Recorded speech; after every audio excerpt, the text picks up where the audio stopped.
পর্দার অফার পেয়েছি ভাইয়া, কিন্তু আমি তো আসলে জানিনি, একটু খারাপ স্বভাব, একটু বেছে কাজ করার প্রতি আগ্রহ আমার বেশি। আমার বাছবিচার করতে গেলে একটু বেশি বাছবিচার করে ফেলি, কিন্তু যেগুলো এসেছে সেগুলো আমার মনে হয়নি যে আমি আসলে করতে চাই, সে কারণে করা হয়নি বা করছি না। আমাকে কিছু বলা হয়নি ওভাবে, আমাকে একবার একটা উপস্থাপনা করতে বলেছিল একদম শুরুর দিকে।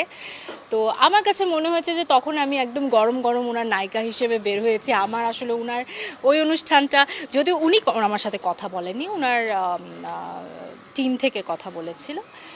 তো আমি বলছি যে আমার আসলে উপস্থাপনার জায়গাটায় না, আমাকে যদি অন্যভাবে আপনারা চান তাহলে আমি সেটা করতে পারি। উনি কীরকম, ওনার আচার আচরণ কীরকম আমার একদম জিরো ধারণা ছিল।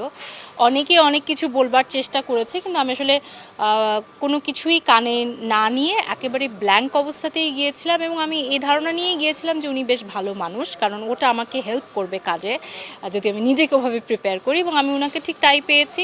উনি বেশ হেল্পফুল ছিল, নাইসলি কাজ করেছে, আমিও আমার কাজটা ঠিকঠাক মতো করেছি। আমরা দুজনেই একটু স্বল্পভাষী, একটু কম কথা বলি, তো কাজটা সুন্দর মতো ঠিকঠাক মতো হয়ে গেছে, এটা খুব ভালো লেগেছে।